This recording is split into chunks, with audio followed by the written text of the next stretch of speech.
Cerita novel Perintah Kaisar Naga bab selanjutnya. Ojo lali subrek, like and comment ya, yuk gasken. Bab 3816-3818. Tuan Chen. Binglu dan Lan Yingying melihat Chen Ping telah keluar dari negeri kekacauan dan berlari dengan tergesa-gesa. Beberapa orang berteriak putus asa memanggil Chen Ping. Chen Ping perlahan terbangun dari komanya. Saat dia melihat Binglu dan yang lainnya, dia juga sangat terkejut. Apakah aku belum mati? Chen Ping melirik dirinya sendiri.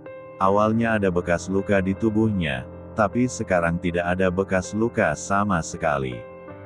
Tuan Chen, Anda belum mati. Anda keluar dari negeri kekacauan. Anda mungkin orang pertama yang keluar dari negeri kekacauan hidup-hidup. Kata Binglu bersemangat. Chen Ping mengerutkan kening, tiba-tiba teringat sesuatu, berdiri dan melihat sekeliling. Tuan Si, teriak Chen Ping, tetapi tidak ada Tuan Si di sekitarnya. Tuan Chen, siapakah Tuan Si yang Anda bicarakan ini? Binglu bertanya dengan ragu. Apakah kamu melihat orang lain di sekitarku? Chen Ping bertanya dengan cepat. Tidak, aku hanya melihatmu keluar dari negeri kekacauan. Binglu menggelengkan kepalanya. Saat ini, Chen Ping berpikir keras, mungkinkah ini mimpi? Chen Ping tidak tahu apakah itu kenyataan atau mimpi. Dia hanya ingat ketika dia akan mati, Tuan Si muncul. Wah, itu bukan mimpi, ada yang menyelamatkanmu. Raja Iblis Ciyun berbicara. Ketika Chen Ping mendengar ini, dia bertanya dengan penuh semangat, apakah itu Tuan Si? Pernahkah Anda melihatnya? Bagaimana saya tahu siapa orang itu? Saya tidak dapat mengingat siapa dia, tetapi saya hanya tahu bahwa dia sangat kuat. Petik 2. Penampilannya hampir membuatku takut setengah mati. Siapa milikmu? Kamu memiliki ahli yang menjagamu di belakangmu. Kamu sangat takut. Menghentakkan kakimu di dunia para dewa dan manusia, bukankah mereka semua harus sujud padamu? Raja Iblis Ciyun tidak mengingat Tuan Si. Dia juga tidak dapat mengingat Tuan Si, tapi dia bisa merasakan betapa kuatnya Tuan Si. Dia adalah. Chen Ping terdiam, dia tidak tahu siapa Tuan Si. Dia mengikuti Tuan Si, dan sepertinya itu tidak masalah. Tapi Tuan Si sangat penyayang seperti seorang ayah baginya. Chen Ping pernah curiga bahwa Tuan Si seharusnya berasal dari klan naga, dan dia berdua adalah klan naga, jadi masuk akal jika Tuan Si menjaganya. Tapi Tuan Si sendiri tidak pernah mengakuinya. Tidak peduli siapa dia, kamu harus melindungiku setelah aku terlahir kembali secara fisik. Raja Iblis Ciyun berkata dan berhenti berbicara. Chen Ping juga terdiam beberapa saat. Ini bukanlah apa yang dikatakan Raja Iblis Ciyun sebelumnya. Dia mengatakan bahwa ketika dia mencapai surga, dia ingin menutupi dirinya sendiri. Sekarang dia sebenarnya ingin melindunginya. Apa ini? Tuan Chen, apakah Anda baik-baik saja? Jika Anda baik-baik saja, ayo cepat pergi. Keluargamu akan menyusul. Binglu melihat Chen Ping tidak bergerak dan berkata. Chen Ping mengikuti komunikasi Raja Iblis Ciyun, tetapi Binglu dan yang lainnya tidak dapat mendengarnya. Oke, ayo pergi ke Gunung Najishi. Chen Ping menunjuk ke gunung di kejauhan. Karena Chen Ping, kekacauan di negeri kekacauan melonjak, membuat pegunungan lebih terlihat jelas dan lingkaran cahaya di sekitarnya menjadi lebih gelap. Binglu dan yang lainnya memandangi gunung yang tinggi dan bertanya dengan bingung, Tuan Chen, sepertinya saya belum pernah melihat gunung ini sebelumnya. Mengapa disebut Gunung Jishi? Petik 2. Puncak gunung ini seharusnya selalu berada di tanah kekacauan, terhalang oleh penghalang. Itu muncul karena suatu alasan. Gunung ini penuh dengan Jishi, yang seharusnya menjadi tempat tambang Jishi berada, dan Gunung Jishi ini hanyalah nama yang saya panggil secara acak. Chen Ping menjelaskan, apa? Ada semua batu ekstrim di puncak gunung ini. Petik 2. Saat ini, Binglu dan yang lainnya semua membuka mulut. Berapa banyak batu ekstrim yang dibutuhkan? Jika batu ekstrim ini diberikan ke Istana Guanghan tidak akan bertahan lama-lama sekali. Tidak ada masalah dalam mendominasi seluruh surga dan dunia manusia. Saat Chen Ping membawa Binglu dan yang lainnya menuju Gunung Jishi, Monai juga membawa keluarga Mu ke puncak gunung. Tujuan mereka bukan untuk membunuh orang-orang suci ini, tetapi untuk mendapatkan tambang batu yang luar biasa. Sekarang turbulensi sedang melonjak, puncak gunung terungkap sepenuhnya, tentu saja, mereka harus bergegas secepatnya.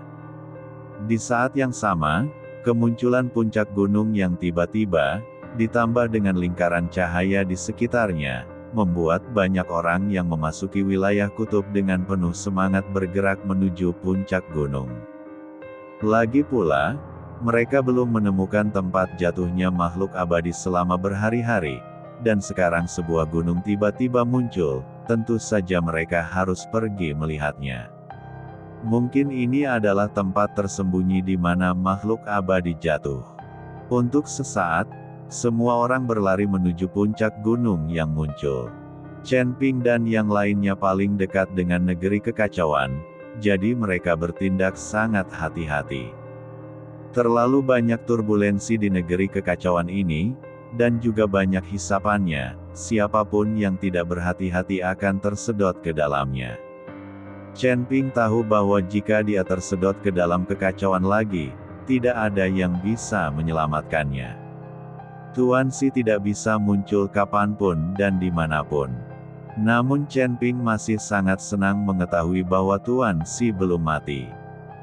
Chen Ping berjalan di sisi paling dalam, mata Tian Ming terbuka, dan semua yang ada di depannya menjadi abu-abu.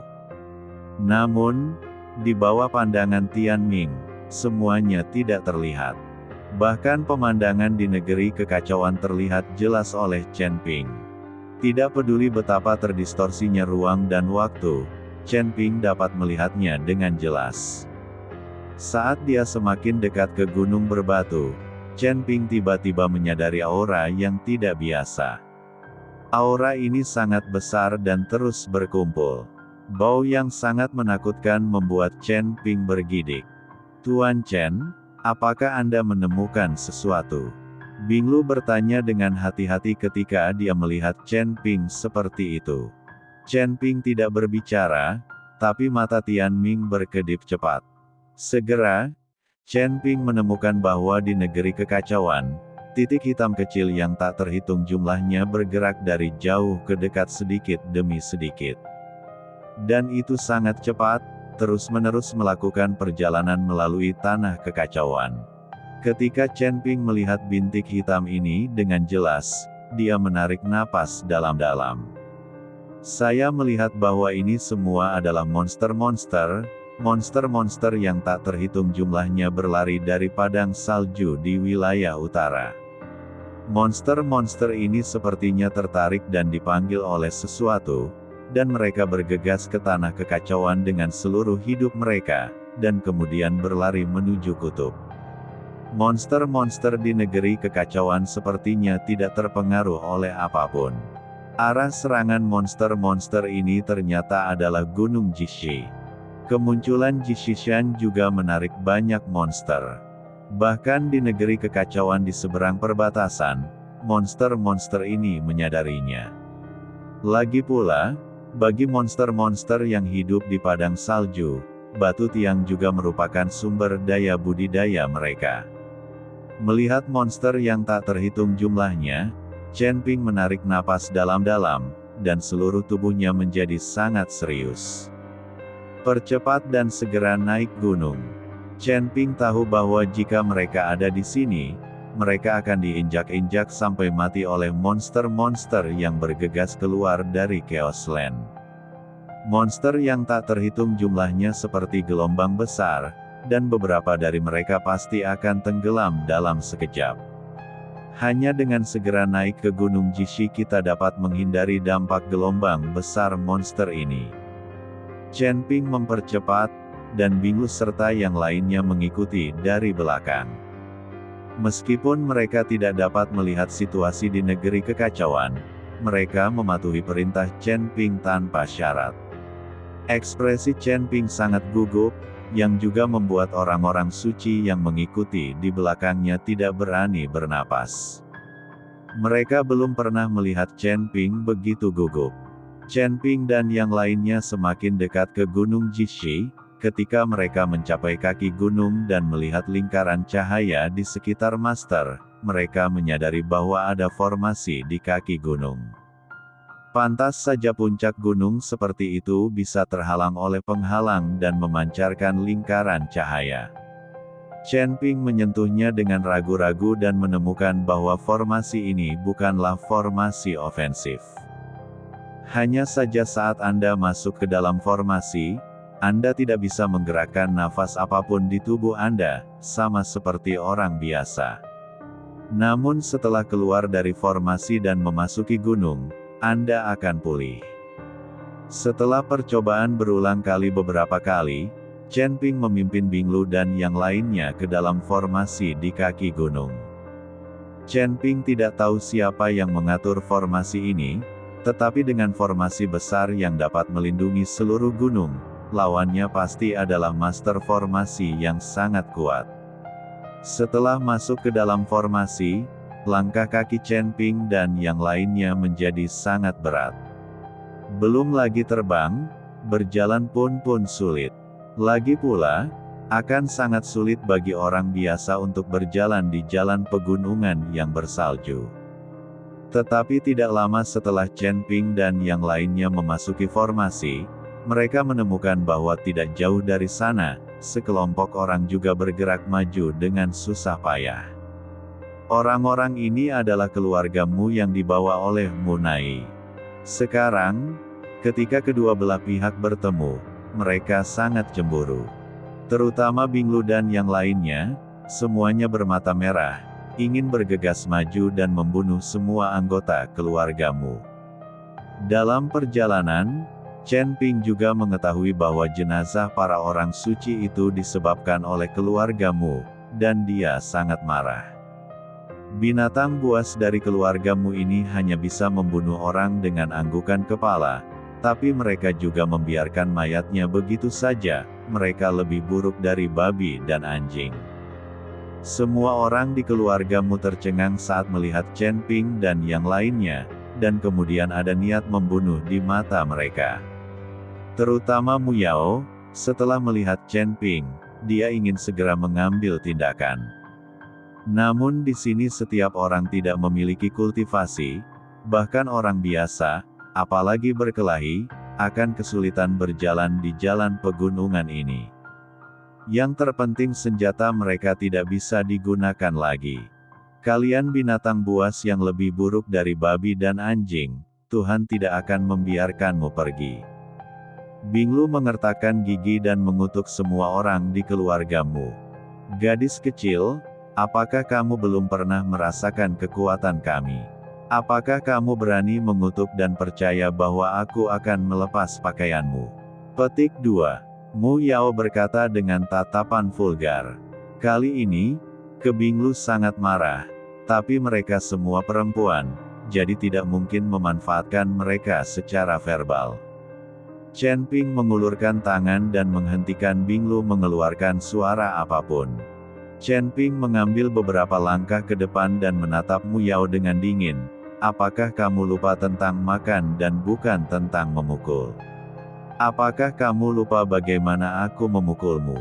Petik 2. Mu Yao ingat bahwa dia dipukuli oleh Chen Ping, dan hatinya terisi dengan amarah. Nak, apa yang membuatmu begitu hebat? Apakah kamu berani menyerangku sekarang jika kamu memiliki kemampuan? Nak, jika kamu melawan keluargamuku, kamu sedang bermain api.